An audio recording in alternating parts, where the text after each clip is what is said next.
Number 14 روایت ہے حضرت طلحہ ابن عبید اللہ سے، ایک نجدی شخص حضور صلی اللہ علیہ وسلم کی خدمت میں بال بکھیرے حاضر ہوا، جس کی گنگناہٹ تو ہم سنتے تھے مگر سمجھتے نہ تھے کہ کیا کہتا ہے، یہاں تک کہ حضور انور صلی اللہ علیہ وسلم کے قریب پہنچ گیا تو اسلام کے بارے میں پوچھنے لگا۔ حضور صلی اللہ علیہ وسلم نے فرمایا، دن رات میں 5 نمازیں ہیں۔ بولا، ان کے سوا میرے ذمہ اور نماز بھی ہے؟ فرمایا، نہیں۔ ہاں چاہو تو نفل پڑھو۔ حضور صلی اللہ علیہ وسلم نے فرمایا، ماہ رمضان کے روزے۔ بولا، کیا مجھ پر اس کے سوا اور بھی ہیں؟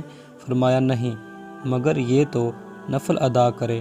فرمایا، اس سے حضور علیہ وسلم نے زکوٰۃ کا ذکر فرمایا۔ بولا، کیا میرے ذمہ کچھ اور بھی ہے؟ فرمایا، نہیں، مگر یہ کہ تو نفل ادا کرے۔ فرمایا، اس نے پیٹھ پھیر لی، یہ کہتا جاتا تھا کہ میں اس سے نہ زیادہ کروں گا اور نہ کم کروں گا۔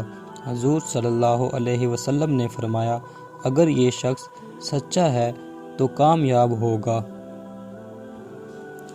حدیث نمبر 15 روایت ہے ابن عباس رضی اللہ تعالی عنہما سے، فرماتے ہیں کہ قبیلہ عبد القیس کا ایک نمائندہ وفد جب نبی صلی اللہ علیہ وسلم کی خدمت میں آیا تو حضور صلی اللہ علیہ وسلم نے پوچھا کہ تم کون قوم یا کون وفد ہو؟ عرض کیا، ہم ربیہ ہیں۔ فرمایا، یہ وفد یا قوم خوب اچھے آ گئے کہ نہ رسوا ہوئے نہ شرمندہ۔ عرض کیا، یا رسول اللہ صلی اللہ علیہ وسلم، ہم آپ تک صرف محترم مہینہ میں آ سکتے ہیں، کیونکہ ہمارے آپ کے درمیان کفار مضر کا قبیلہ حائل ہے، لہٰذا ہمیں فیصلہ کن خبر فرما دیں، جس کی خبر ہم اپنے پیچھے والوں کو بھی دے دیں اور ہم جنت میں بھی پہنچ جائیں۔ انہوں نے حضور سے شرابوں کے متعلق پوچھا تو حضور نے انہیں 4 چیزوں کا حکم دیا اور 4 چیزوں سے منع فرمایا۔ اللہ پر ایمان لانے کا حکم۔ فرمایا، کیا جانتے ہو صرف اللہ پر ایمان لانا کیا ہے؟ وہ بولے، اللہ رسول جانے۔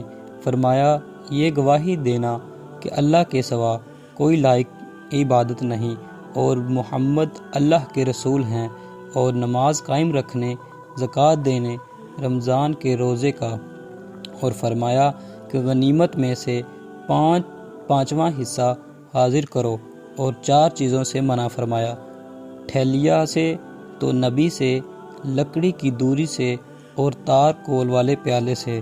فرمایا، یہ خود بھی یاد کر لو اور دوسروں کو بھی اس کی خبر دے دو۔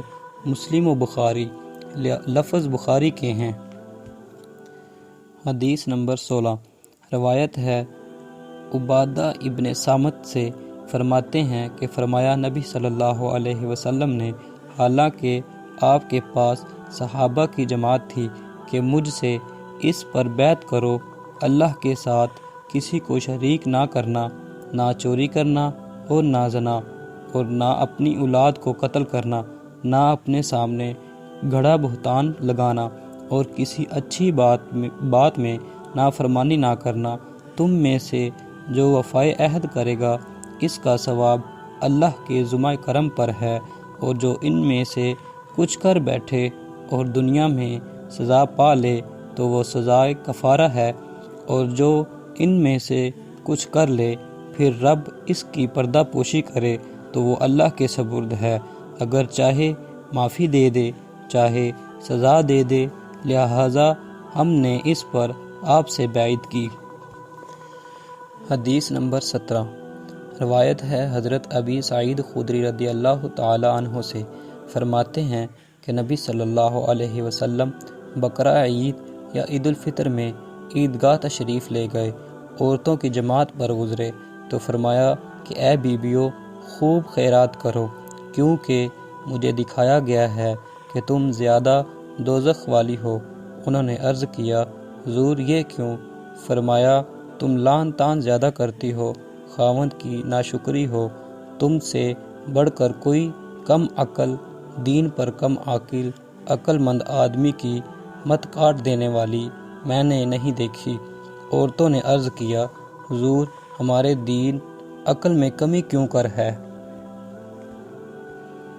فرمایا کہ کیا یہ نہیں ہے کہ عورت کی گواہی مرد کی گواہی سے عادی ہے؟ عرض کیا ہاں۔ فرمایا یہ عورت کی عقل کی کمی ہے۔ فرمایا کہ کیا یہ درست نہیں کہ عورت حیض میں روزہ نماز ادا نہیں کر سکتی؟ عرض کیا ہاں۔ فرمایا اس کے دین کی کمی ہے۔ مسلم و بخاری۔